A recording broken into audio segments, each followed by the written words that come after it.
Firma ese maldito papel o lárgate de mi casa para siempre. Y la verdad, si tu marido viviera, esta niña sí tendría un futuro, me escupió mi propia madre en plena cena de Nochebuena, frente a 15 familiares que nos miraban en absoluto silencio. Mi hija de 8 años, con los ojitos llenos de lágrimas, temblaba aferrada a mi pierna. Todos en esa mesa, mis hermanas, mis tíos, mis cuñados, esperaban que yo me quebrara, que llorara y que suplicara perdón. Pero no lo hice.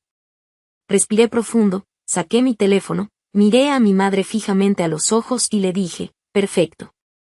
Esta es una cuestión de familia, así que vamos a resolverlo ahora mismo. Marqué un número y dije una sola frase, licenciado, es el momento. 5 minutos después, las que lloraban de rodillas, suplicando piedad, eran ellas. Antes de contarles cómo terminó esta pesadilla familiar y cuál fue el verdadero desenlace, déjenme saber desde dónde me están viendo en la sección de comentarios. Cierren la puerta, sírvanse un café bien caliente, siéntense cómodamente y escuchen con atención, porque esto que viví le puede pasar a cualquiera de ustedes. El comedor de la casa de mi madre olía a pavo asado, a bacalao a la vizcaína y a sidra barata, un olor que hasta el día de hoy me revuelve el estómago. Éramos 15 personas sentadas alrededor de esa enorme mesa de caoba que mi abuela compró hace 50 años. La vajilla fina chocaba contra los cubiertos de plata. Todo parecía la típica estampa de una familia mexicana unida y feliz celebrando la Navidad. Pero el aire estaba tan tenso que casi podías cortarlo con un cuchillo. Yo estaba sentada en una esquina, arrinconada, con mi hija Sofía a mi lado. Sofía ni siquiera había tocado su puré de papa. Sus manitas apretaban la servilleta de tela debajo de la mesa. Ella sabía que algo andaba mal. Los niños siempre lo saben. De repente, el tintineo de los tenedores se detuvo. Mi hermana mayor, Teresa, se levantó lentamente, alisándose su vestido rojo de diseñador que seguramente aún no terminaba de pagar. Metió la mano en su bolso de cuero y sacó un folder manila grueso. Sin decir agua va, lo arrojó con fuerza sobre mi plato. El golpe hizo que mi copa de agua se derramara manchando el mantel blanco. Ya es hora, Valeria, dijo Teresa con una voz fría y autoritaria, esa voz que siempre usaba para hacerme sentir como una estúpida.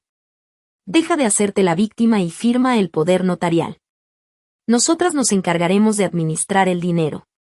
No estás en tus cabales, estás deprimida y estás poniendo en riesgo el futuro de todos. Miré el folder. Letras negras, gruesas, exigiendo el control absoluto de mis finanzas. Levanté la vista.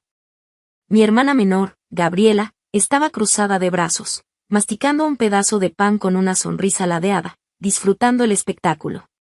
Mi cuñado, Carlos, el esposo de Teresa, miraba el techo como si la situación no le importara, pero yo sabía que él también estaba esperando su tajada. No voy a firmar nada, Teresa, respondí. Mi voz no tembló. Estaba tranquila. Demasiado tranquila para el gusto de ellas. Fue entonces cuando mi madre, doña Carmen, golpeó la mesa con la palma de la mano abierta. El sonido resonó como un disparo en la sala.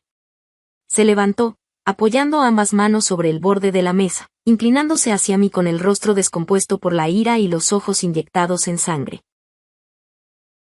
Eres una malagradecida, una egoísta de lo peor, gritó mi madre, escupiendo las palabras. Te estamos ofreciendo ayuda y nos escupes en la cara. Eres una inestable. Siempre lo fuiste. Por eso Alejandro tenía que hacer todo por ti. Y ahí fue cuando soltó la frase que me partió el alma y al mismo tiempo me dio la fuerza de 1000 ejércitos. Miró a mi pequeña Sofía, que ya tenía los ojos aguados, y luego me miró a mí con asco. Si tu marido viviera, esta niña sí tendría un futuro. Estando contigo, va a terminar en la calle o peor. Así que firma ese papel ahora mismo, o lárgate de mi casa y no vuelvas a pisar este lugar nunca más.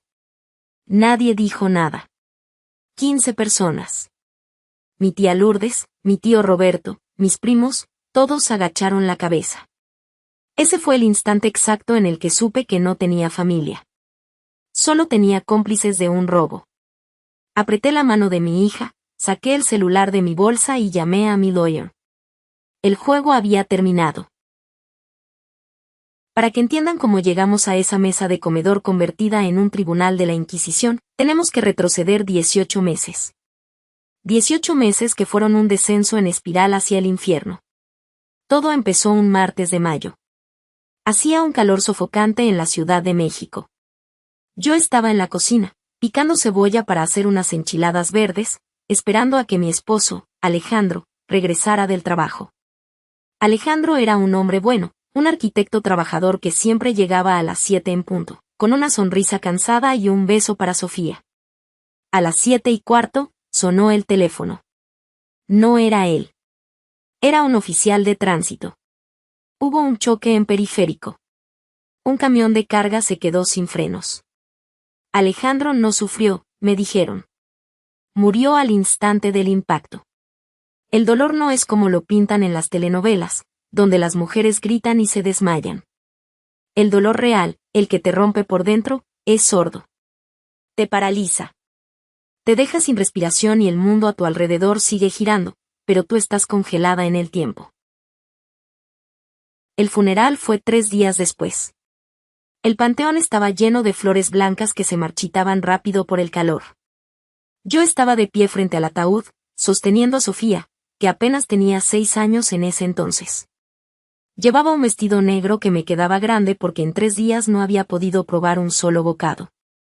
Ahí estaba mi familia. Mi madre, doña Carmen, caminaba entre los asistentes saludando a todos como si estuviera en una fiesta de sociedad.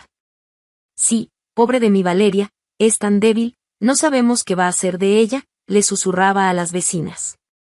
Teresa y Gabriela lloraban a cántaros cuando alguien las miraba, pero en cuanto se daban la vuelta, se revisaban el maquillaje en sus teléfonos celulares. Terminado el entierro, regresamos a la casa. La sala estaba llena de gente tomando café de olla y comiendo pan de dulce. Yo me encerré en el estudio de Alejandro para tratar de respirar. Fue entonces cuando encontré en su cajón bajo llave la carpeta azul del seguro. Alejandro, previsor hasta la obsesión, había contratado una póliza de seguro de vida millonaria desde que Sofía nació.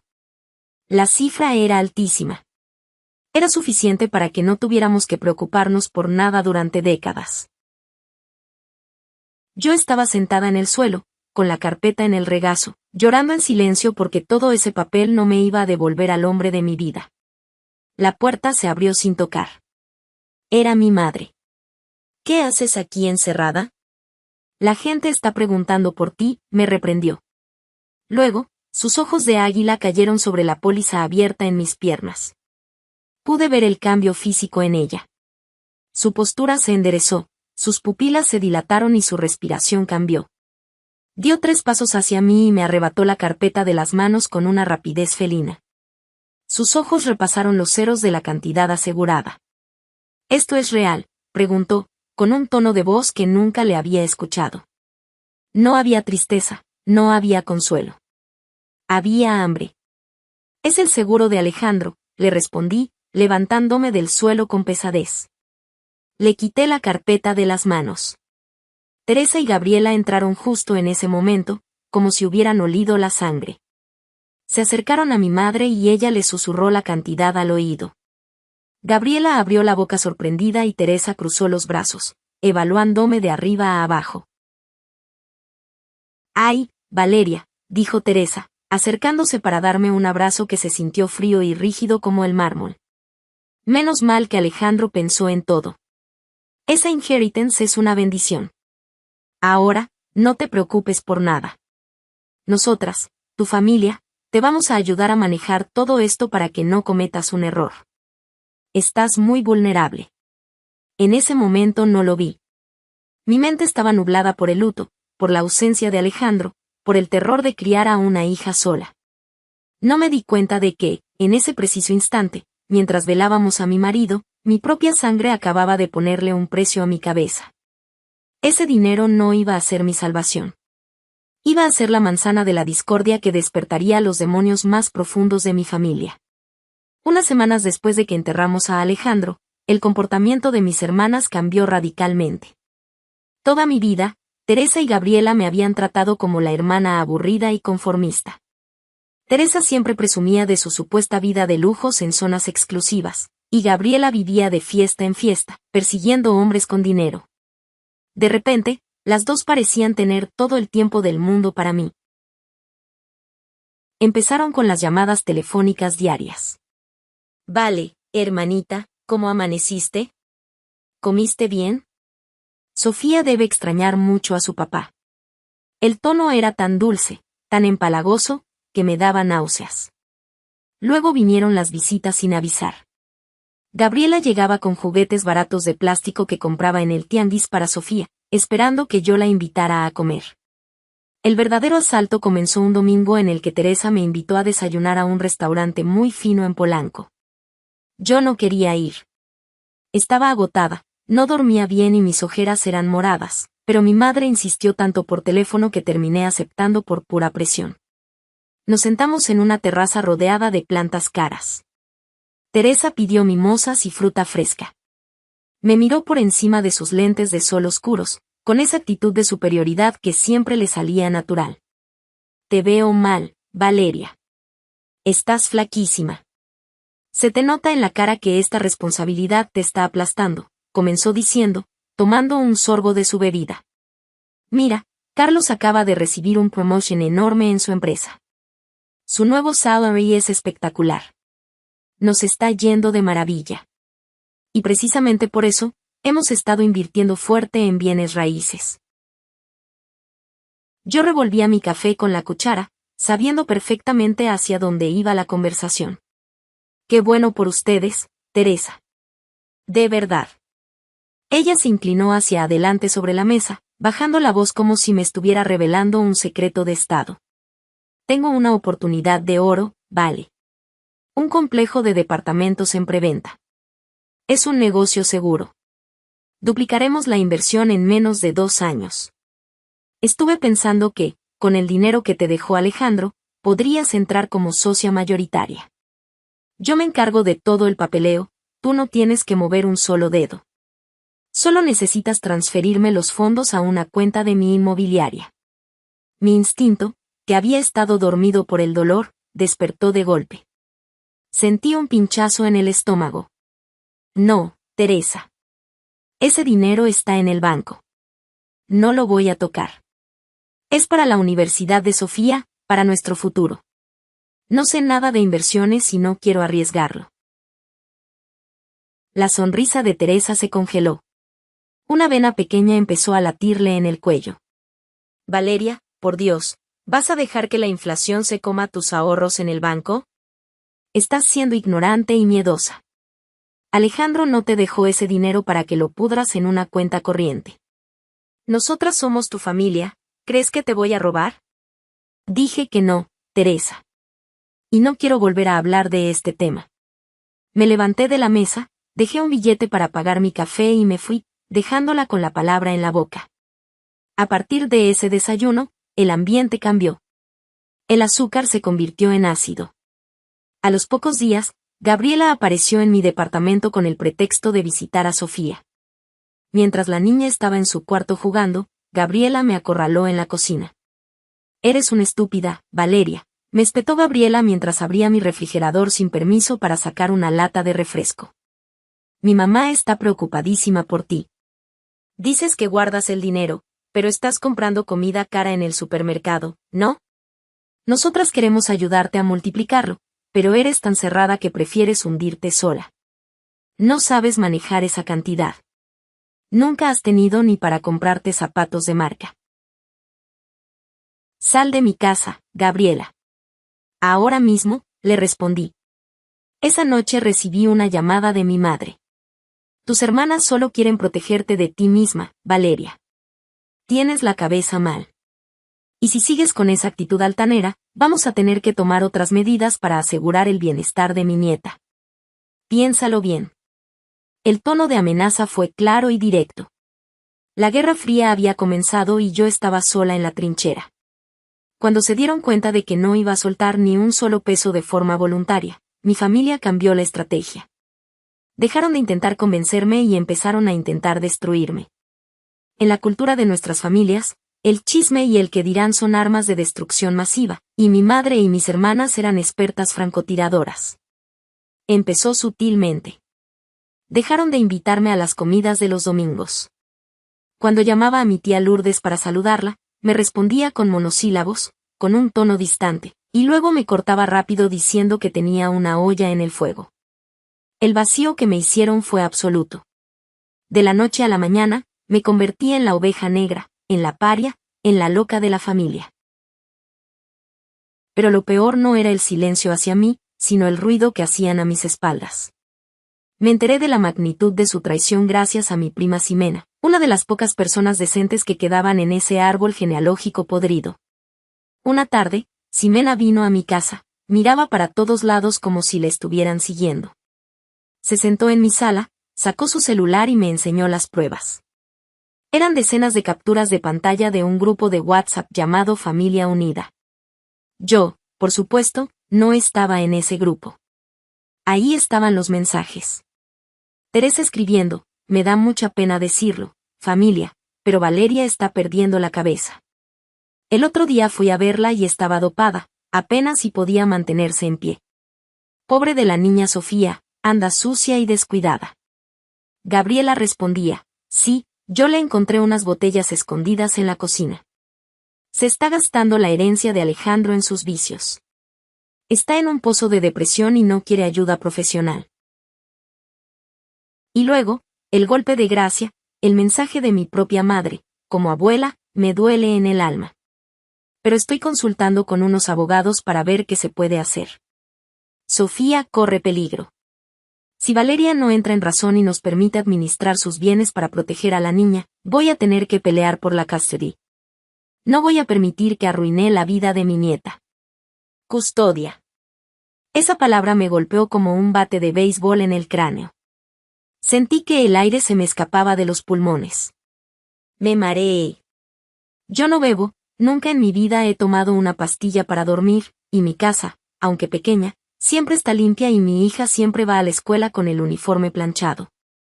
Estaban fabricando un expediente de mentiras, paso a paso, testigo falso por testigo falso, envenenando a todos mis tíos y primos para que el día que me llevaran a un juzgado, nadie, absolutamente nadie, se atreviera a defenderme. Me dijeron que no te mostrara esto, vale, susurró Ximena, casi llorando. Doña Carmen le dijo a toda la familia que es por tu propio bien, que tienen que incapacitarte legalmente porque el dinero te volvió loca. Tía Lourdes ya les ofreció testificar que te vio maltratando a Sofía en la calle. Valeria, te quieren quitar a tu hija y encerrarte en un psiquiátrico si es necesario, con tal de tener el control de esa cuenta bancaria. La sangre me hervía. Las manos me temblaban tanto que el celular de Ximena casi se me cae al piso.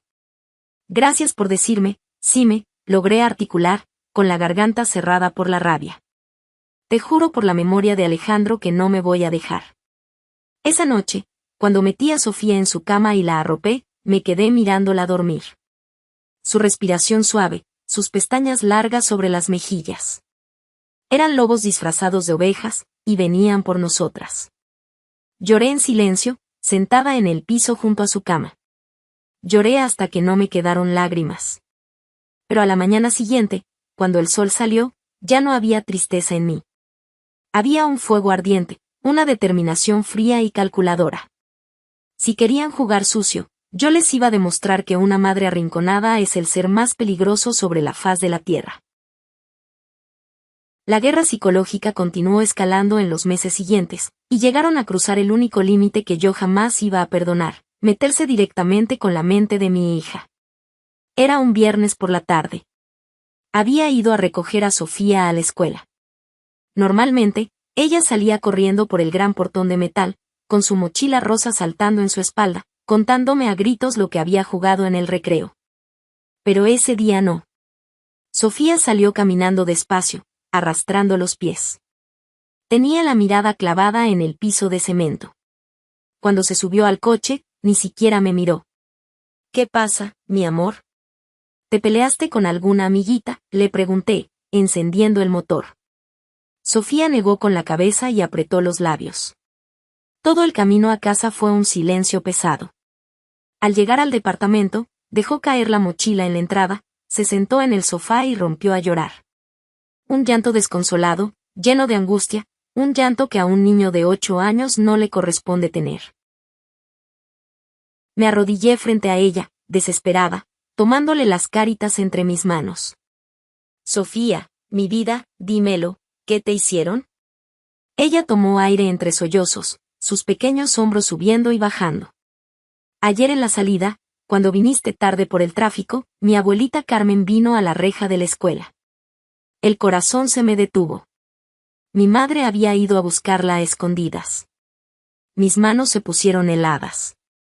¿Qué te dijo tu abuela, Sofía? Dímelo exactamente, no te voy a regañar. Sofía tragó saliva. Me dijo que tú estás muy enfermita de la cabeza.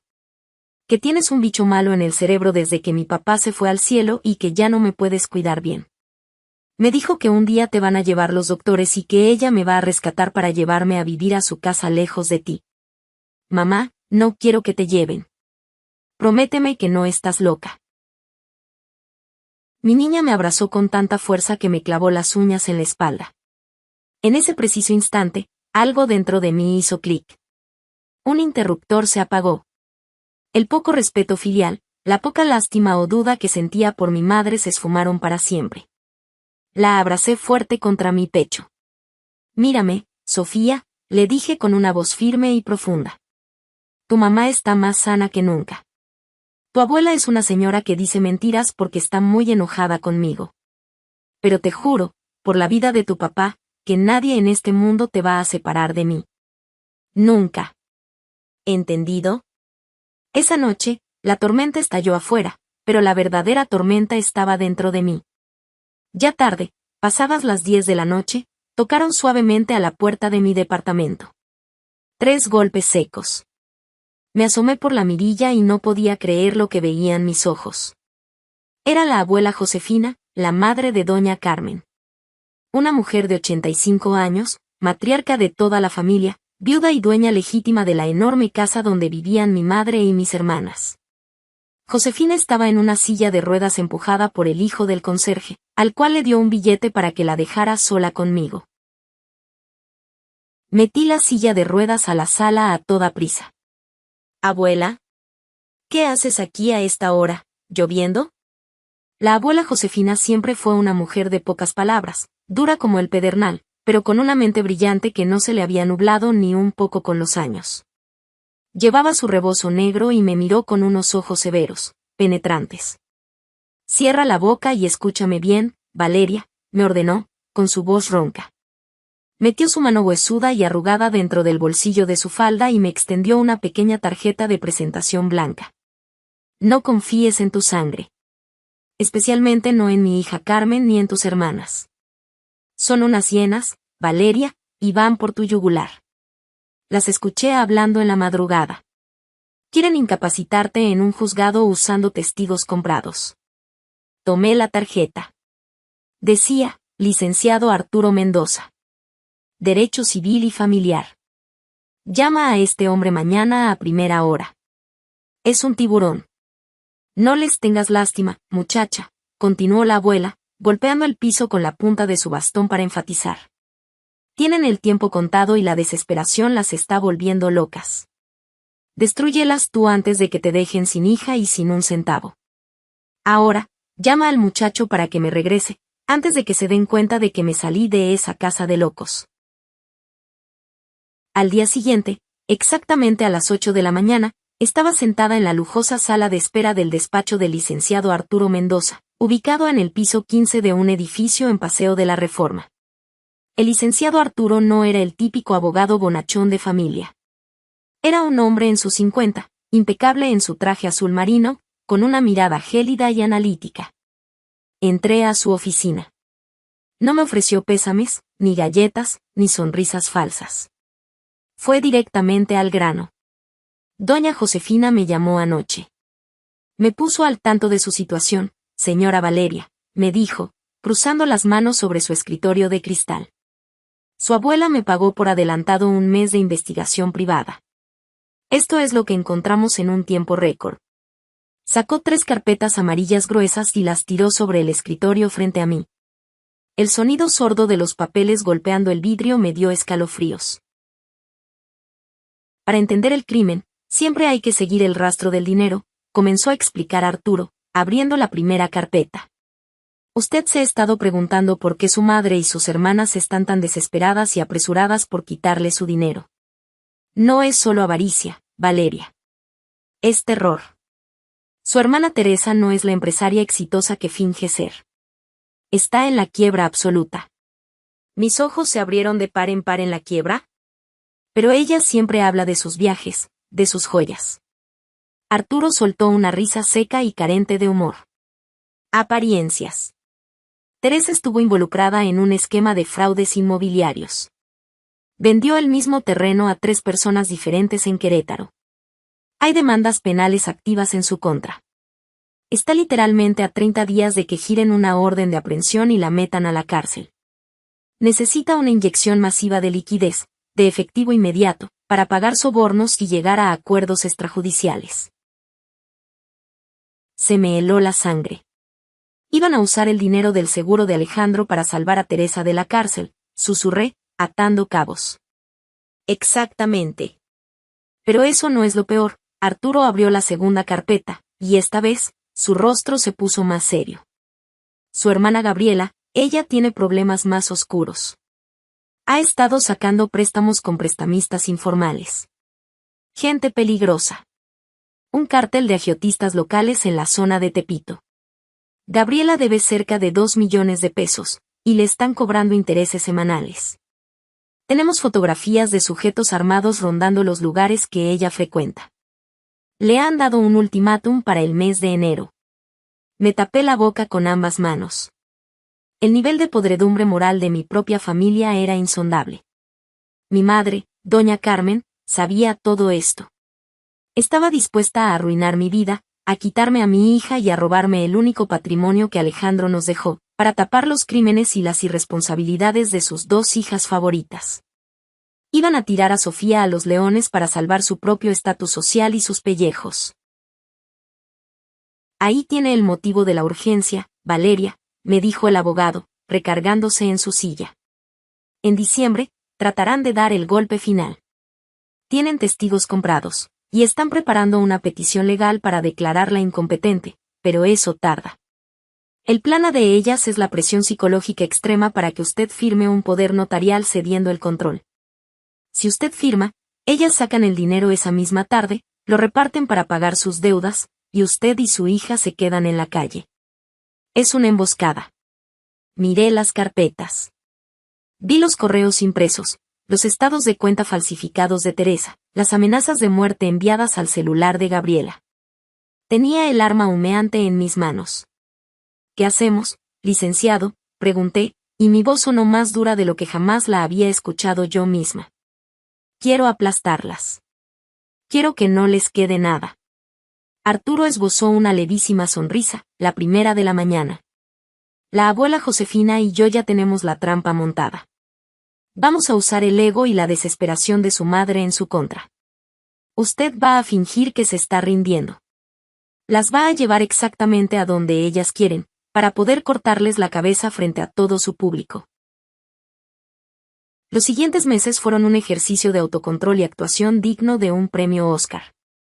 Arturo me dio instrucciones muy estrictas. Hazte la débil. Deja que crean que te están ganando. Muestra signos de depresión, llega despeinada a las reuniones, responde con evasivas y muestra miedo. Cuando el enemigo cree que te tiene arrinconada, se vuelve descuidado y arrogante. Así que eso hice.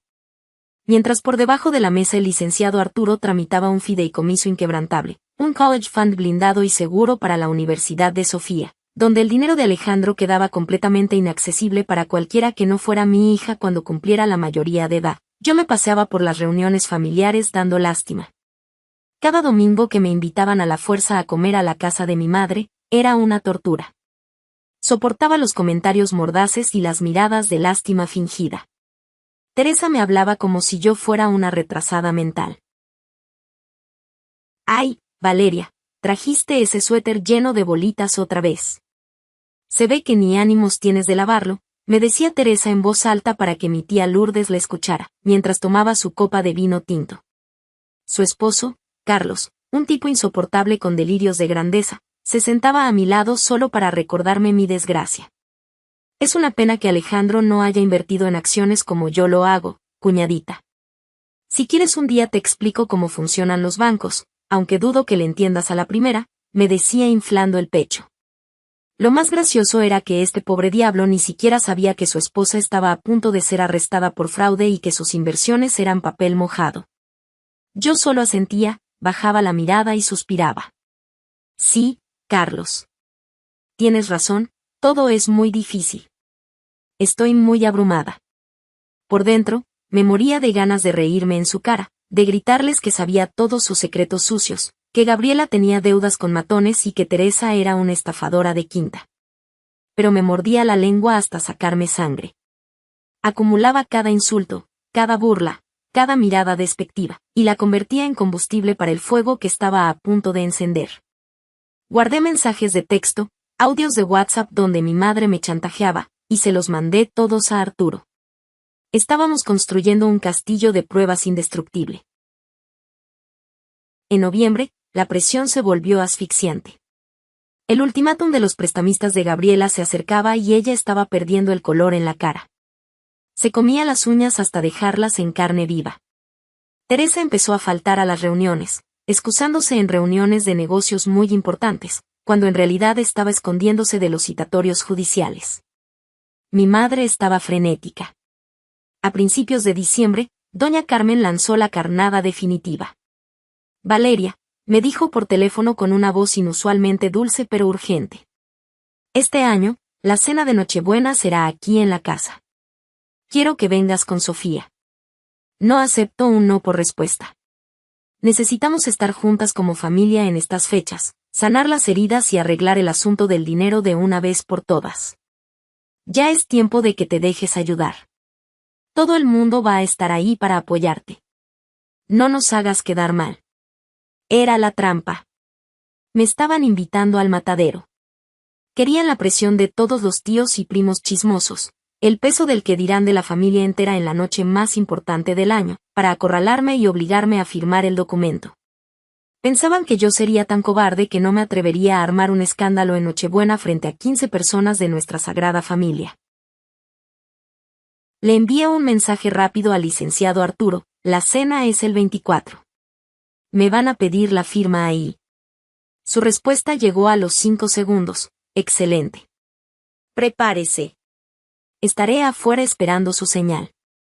Y así, volvemos a donde empezamos esta historia.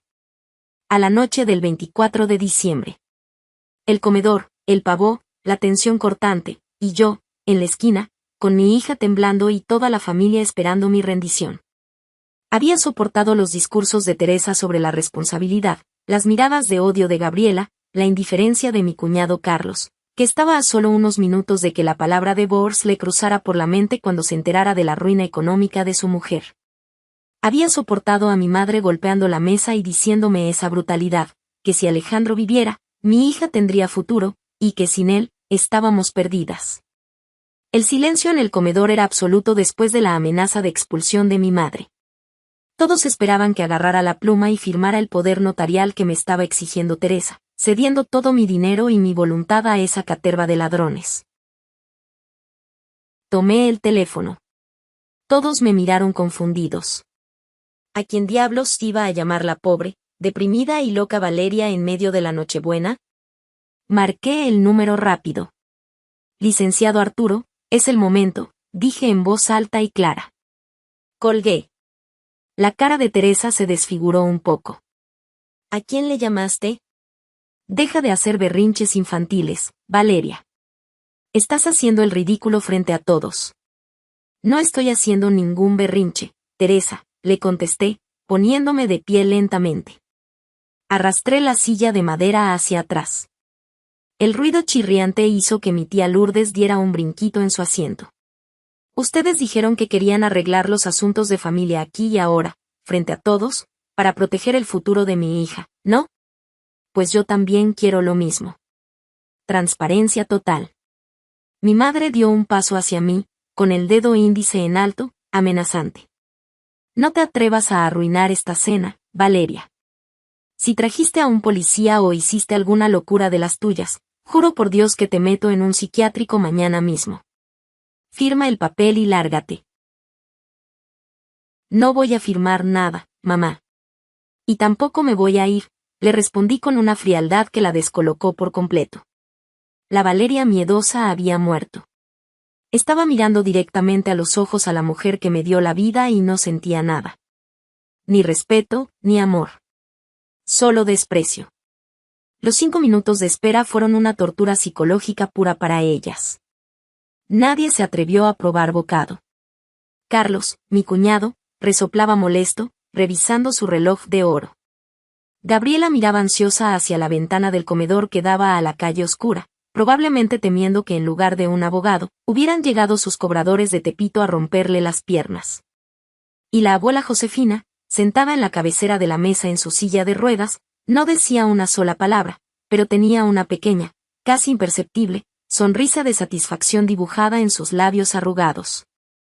Entonces, el sonido que heló la sangre de todos en esa sala, el timbre de la puerta principal. Din, don. Resonó en toda la casa grande. Gabriela dio un respingo tirando su tenedor al piso. Teresa palideció, apretando la mandíbula. Mi madre, furiosa y roja como un tomate, giró sobre sus talones. Yo no invité a nadie más, gritó doña Carmen, dirigiéndose hacia el pasillo de la entrada con pasos pesados. Ahorita mismo voy a echar a patadas a quien sea que esta escuincla malagradecida haya traído a mi casa. Pero antes de que mi madre pudiera llegar a la puerta, la sirvienta, que ya estaba avisada por la abuela Josefina, la abrió de par en par. Ahí estaba él. El licenciado Arturo Mendoza. Traje negro impecable, abrigo largo para el frío de diciembre, y cargando en cada mano un enorme y abultado portafolio de cuero negro. No se inmutó ante los gritos de mi madre. Entró al pasillo con paso firme, sus zapatos italianos resonando en el suelo de mármol, y se dirigió directamente hacia nuestro comedor, trayendo consigo la tormenta perfecta que iba a destruir ese nido de víboras para siempre. Usted no tiene ningún derecho de entrar a mi propiedad. Lárguese ahora mismo o llamo a la policía, le gritó mi madre a todo pulmón. Doña Carmen estaba plantada a mitad del pasillo, bloqueando el paso con los brazos en jarras. Su rostro, que minutos antes reflejaba una superioridad aplastante, ahora estaba rojo de furia y desconcierto. El licenciado Arturo Mendoza ni siquiera parpadeó. Se detuvo a 1 metro de ella, ajustó el agarre de sus portafolios y la miró con la misma frialdad con la que un entomólogo mira a un insecto. Buenas noches, señora, dijo Arturo con una voz profunda que resonó en las paredes de la casa. Fui invitado legalmente a esta cena para tratar asuntos urgentes sobre el patrimonio y la custody de la menor Sofía. Asuntos que, tengo entendido, ustedes querían resolver esta misma noche. Nadie lo invitó, viejo metiche, chilló Gabriela desde la mesa, poniéndose de pie de un salto. Entonces, un sonido seco y violento cortó el aire. ¡Pam! Todos volteamos hacia la cabecera de la mesa. La abuela Josefina acababa de golpear la madera de caoba con la empuñadura de bronce de su bastón.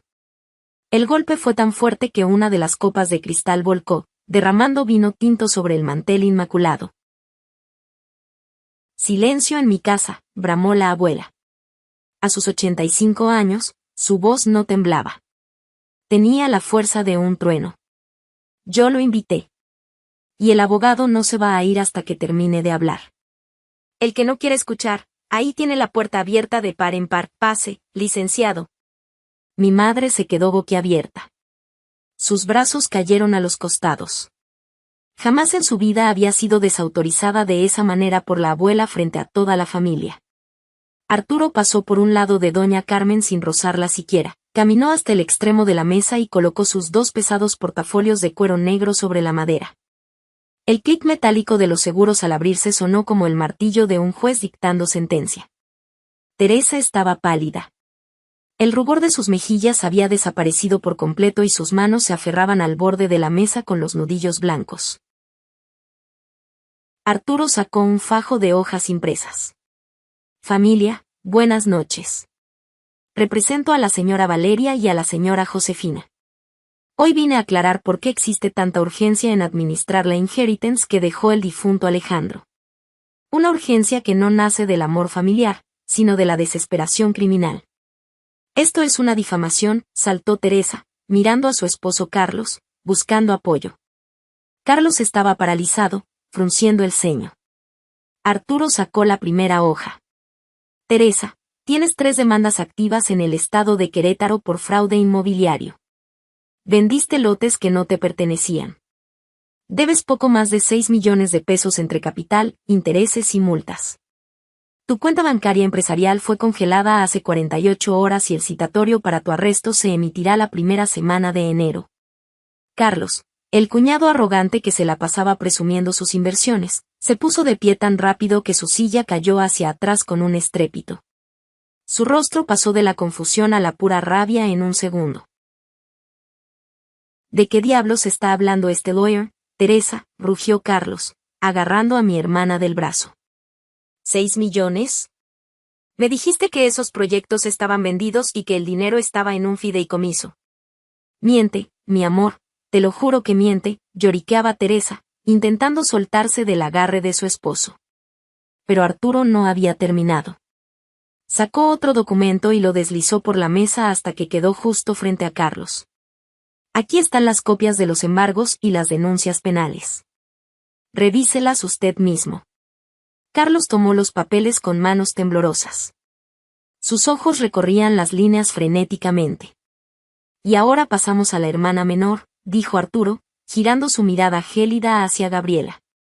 Mi hermana intentó hacerse pequeña en su silla. Gabriela, tú no tienes demandas legales porque le debes dinero a gente que no usa los juzgados.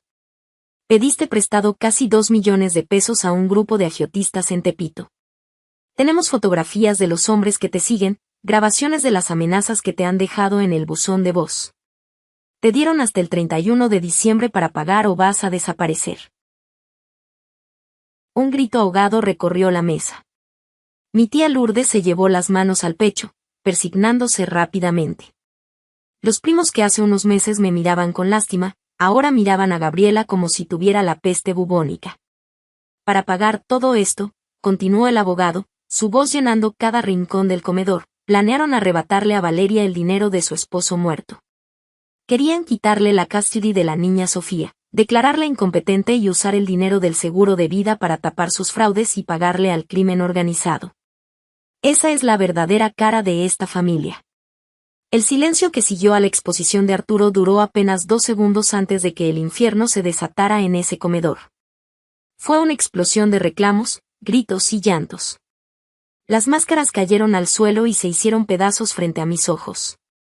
Yo seguía de pie, en la esquina, sosteniendo la mano de Sofía, observando cómo el imperio de mentiras de mi madre se derrumbaba como un castillo de naipes. Me engañaste, maldita estafadora, le gritó Carlos a Teresa, arrojando los papeles del embargo a la cara de mi hermana. Yo trabajo como un animal para mantener tu nivel de vida y tú me hundes en la miseria.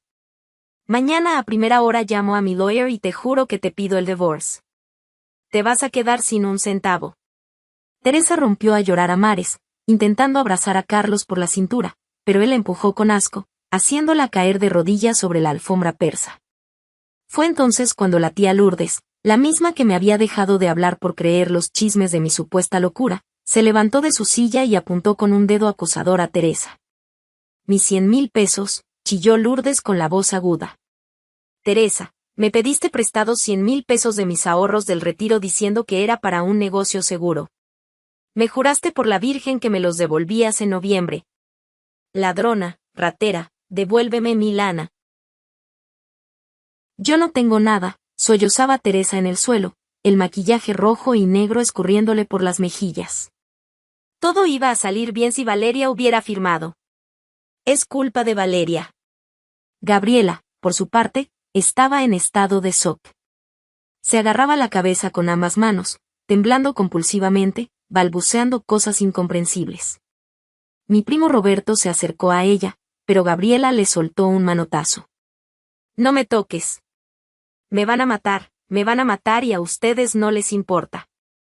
Doña Carmen, viendo que el control absoluto que había ejercido sobre toda la familia durante décadas se desvanecía en menos de 10 minutos, entró en pánico. Trató de recuperar su autoridad usando la única táctica que conocía, el terror territorial. Caminó hasta la cabecera de la mesa, cerca de la abuela Josefina, y golpeó la madera con los puños cerrados. «¡Basta! Se callan todos en este maldito instante», gritó mi madre, con las venas del cuello a punto de reventar. La sala se silenció a medias, solo se escuchaban los sollozos lastimeros de Teresa. Doña Carmen me miró con un odio tan profundo y oscuro que parecía no tener fondo. «Eres una víbora, Valeria. Metiste a este abogado a mi casa para destruir a tus propias hermanas. Eres un monstruo sin corazón. Pues te tengo una noticia. Esta casa es mía. Este techo es mío. Y en este mismo momento los corro a todos. Lárguense de mi propiedad. Lárgate tú, tu abogado, tu hija y toda esta bola de buitres. Fuera de mi casa». Su pecho subía y bajaba agitadamente. Creía que con eso había ganado. Creía que echándome a la calle en Navidad recuperaba el poder. Yo no dije nada. Solo sonreí ligeramente y miré al licenciado Arturo. Arturo cerró tranquilamente el primer portafolio y abrió el segundo. Sacó un sobre de papel manila azul, grueso, con los sellos rojos de la Notaría Pública número 42 de la Ciudad de México. «Ese es el detalle, señora Carmen», dijo Arturo con una calma escalofriante. «Usted ya no tiene autoridad para correr a nadie de ninguna parte». Mi madre frunció el ceño, confundida. «¿De qué estupideces habla este hombre? Mi esposo me dejó esta casa cuando murió». «No», intervino la abuela Josefina, levantando la vista por primera vez en toda la noche. Sus ojos se clavaron en mi madre como dos dagas de hielo. «Tu esposo no te dejó nada, Carmen. La dueña de esta casa, de estos terrenos y de las cuentas del banco siempre fui yo. Te permití administrar mi dinero y vivir aquí como la reina porque eras mi hija. Creí que cuidarías de la familia. Pero resultó que criaste a un par de delincuentes y te convertiste en un monstruo codicioso». Doña Carmen retrocedió un paso, como si la hubieran abofeteado físicamente. «Mamá, ¿qué estás diciendo?». Arturo desdobló el documento azul. «Este es el Nuevo Testamento en vida y el acta de cesión de derechos patrimoniales de doña Josefina. Fue firmado, notariado y registrado legalmente hace 15 días en mi despacho, bajo el escrutinio de 2 médicos psiquiatras que certificaron la perfecta lucidez mental de la señora Josefina. Toda la inheritance que pertenece a la matriarca de esta familia ha sido transferida en su totalidad». Arturo hizo una pausa dramática. El silencio en la sala era sepulcral. La dueña legal de esta propiedad, de las cuentas bancarias, de las joyas que tiene puestas usted ahora mismo, señora Carmen, y de todo el patrimonio familiar, es, a partir de hoy, la señora Valeria. Ustedes están paradas en la casa de Valeria. Si hubiera caído una bomba en medio del comedor, el impacto habría sido menor. Teresa dejó de llorar de golpe. Carlos abrió la boca sin poder emitir sonido. Doña Carmen se llevó las manos a la cabeza, negando furiosamente. «No, no, no.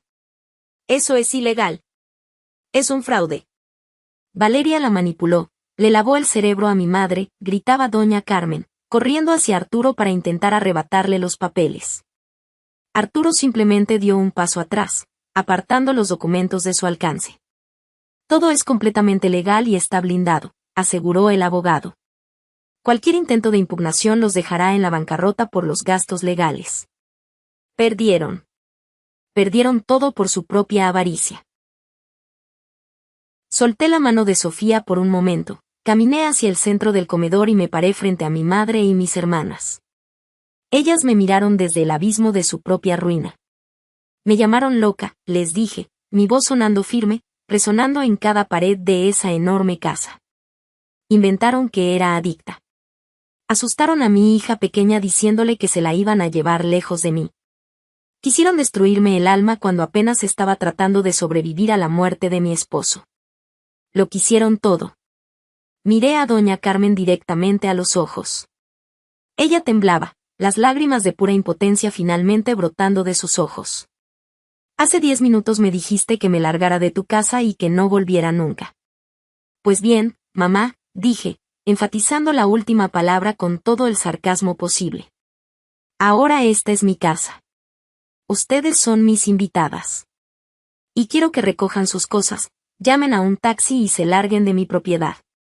Tienen 1 hora para sacar su ropa. Lo que dejen aquí, mañana lo tiro a la basura.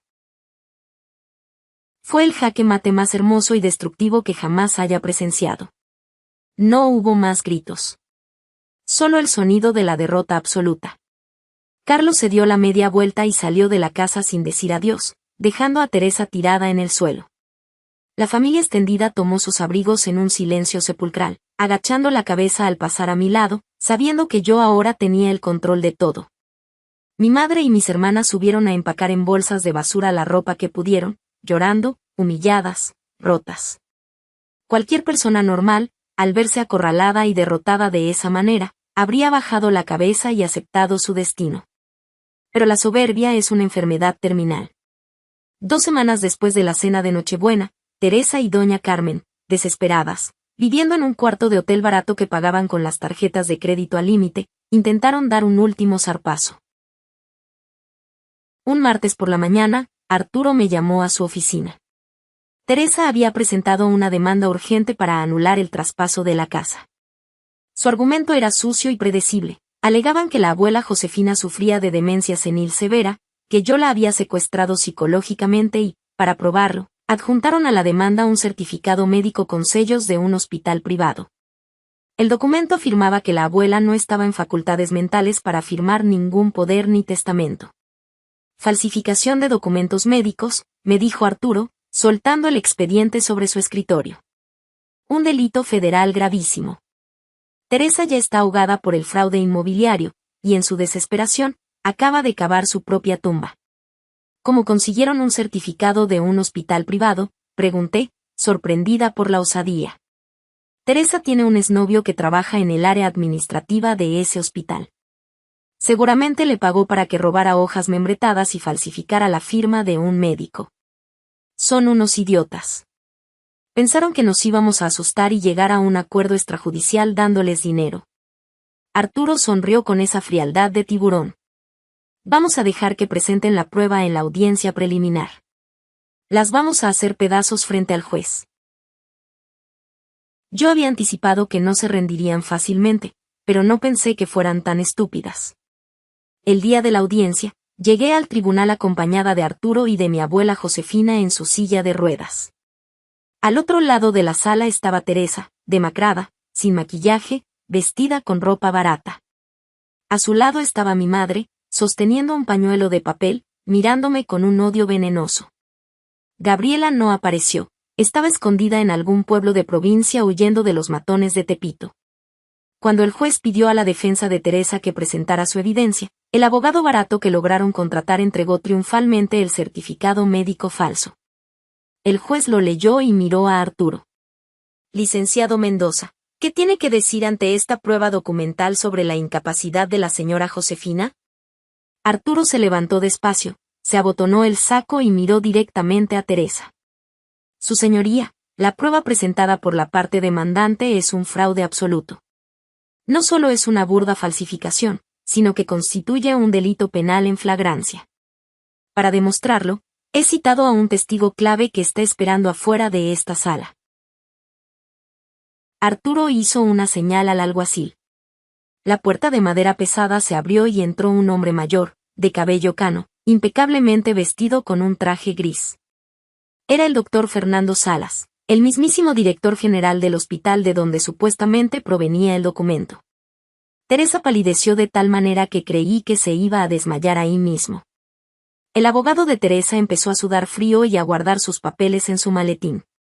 El doctor Salas testificó bajo juramento que el médico cuya firma aparecía en el documento llevaba 3 años trabajando en Canadá. Además, comprobó que el número de folio del documento no existía en la base de datos del hospital. Esto es una falsificación criminal, su señoría, concluyó el director. El juez golpeó el mazo con furia. Desestimó la demanda de Teresa en ese mismo instante y, frente a mis propios ojos, ordenó que se diera vista al Ministerio Público por el delito de falsificación de documentos y fraude procesal. 2 policías judiciales se acercaron a Teresa en ese mismo momento. Le leyeron sus derechos y le pusieron las esposas. «Mamá, ayúdame». «No me dejes sola, mamá», gritaba Teresa, llorando desesperadamente mientras los policías la arrastraban fuera de la sala. Doña Carmen cayó de rodillas en el pasillo del tribunal. Se jalaba el cabello, ahogando gritos de pura desesperación. Había perdido su casa, había perdido su estatus, Gabriela estaba prófuga con el cártel pisándole los talones, y ahora, su hija mayor, su orgullo, iba directamente a una celda de prisión. Me acerqué a mi madre. Me miró desde el piso, destruida, con los ojos llenos de lágrimas suplicantes. «Valeria, por piedad», me susurró, la voz quebrada. «Es tu hermana. Diles que retiren los cargos. Te doy lo que quieras. Perdóname». La miré con total indiferencia. «Tú cavaste este pozo, mamá. Ahora aprende a vivir en el fondo». Me di la vuelta, tomé las manijas de la silla de ruedas de mi abuela y salimos del tribunal hacia la luz del sol.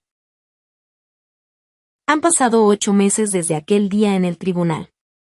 Teresa fue condenada a 5 años de prisión por fraude múltiple y falsificación. Carlos le pidió el divorce la misma semana que la arrestaron, dejándola cargando con todas las responsabilidades legales. Gabriela sigue desaparecida. Alguien nos dijo que cruzó la frontera hacia Estados Unidos huyendo por su vida, pero nadie en la familia pregunta por ella. El enorme y frío caserón que antes era de mi madre ahora tiene un ambiente completamente distinto. Sofía corretea por los pasillos con su perro nuevo. Las cortinas siempre están abiertas dejando entrar la luz. La casa huele a canela, a café de olla y a pan recién horneado. La abuela Josefina se la pasa tejiendo en el jardín, contando historias de su juventud. Encontramos la paz que tanto nos negaron. La inheritance de Alejandro está intacta. No tuve que tocar un solo peso para defenderme de ellas. Arturo blindó todo, y el futuro de mi hija está asegurado hasta que termine la universidad. Hace un mes, sonó el teléfono fijo de la casa. Era un número desconocido. Contesté. «Valeria», dijo una voz ronca y débil al otro lado de la línea. Era doña Carmen. Llamaba desde un teléfono público. «Estoy escuchando», le contesté. «Estoy viviendo en un cuartito en la colonia Doctores. Las rodillas me duelen mucho. Teresa no me quiere contestar las llamadas en el penal. Gabriela no aparece. No tengo a nadie, Valeria. Estoy sola. Sé que fui muy dura contigo, sé que dije cosas horribles sobre Alejandro. Pero soy tu madre. Por favor. Déjame ver a Sofía. Ayúdame, aunque sea con un poco de comida». Escuché su voz temblorosa. No había amenazas, no había altivez. Era el sonido de la derrota final, la cosecha de lo que ella misma había sembrado. Sentí un nudo en la garganta, pero no por lástima, sino por la tristeza de saber que una madre puede llegar a arruinarse la vida por culpa de la codicia. «Mamá», le dije suavemente, pero con una firmeza absoluta. «Tú elegiste el dinero y las apariencias por encima de tu familia. Sofía no te va a ver, no voy a permitir que la llenes de amargura otra vez. Te depositaré el mínimo vital en una cuenta cada mes para que no te mueras de hambre en la calle. Ese es el único contacto que tendremos. Si intentas acercarte a mi casa, llamaré a la policía. Adiós». Y colgué. Fue la última vez que escuché su voz. A veces, el mayor acto de amor propio y protección hacia tus hijos es poner un candado definitivo en la puerta y no mirar atrás. La sangre te hace pariente, pero la lealtad, el respeto y el amor incondicional son los que te hacen familia. Y yo prefiero sentarme en una mesa con 2 personas que me aman de verdad, que con 15 buitres esperando a que cierre los ojos para devorarme. Gracias por quedarte y escuchar mi historia. Ha sido un viaje emocional muy fuerte revivir todo esto frente a ustedes, pero I hope this resonated with you in some way. A veces pensamos que la familia es para siempre y que debemos soportar cualquier abuso solo por llevar el mismo apellido, pero la realidad nos enseña a golpes que debemos protegernos. ¿Alguna vez te has encontrado en una situación similar? ¿Han tenido que cortar de raíz a un familiar tóxico para proteger su paz mental o a sus propios hijos? Quiero leer sus historias en los comentarios, los leo a todos. Y ahora, para ustedes, los que llegaron hasta este segundo del video. Sé que muchos abandonan a la mitad, pero ustedes no. Ustedes son el verdadero 1% club. Si escucharon toda la historia hasta este momento, quiero que vayan a los comentarios y escriban solo la letra W. La W de winner, de ganadores. Porque los que se quedan hasta el final, los que aprenden a poner límites, son los que realmente ganan en esta vida. Ese será nuestro código secreto, así sabré exactamente quiénes son los verdaderos miembros de esta comunidad. Si esta historia les llegó al corazón, por favor dejen su like, suscríbanse al canal y activen la campanita para que sigamos compartiendo estas historias reales. Cuídense mucho, protejan a los suyos, y nos vemos en el próximo video. ¡Hasta la próxima!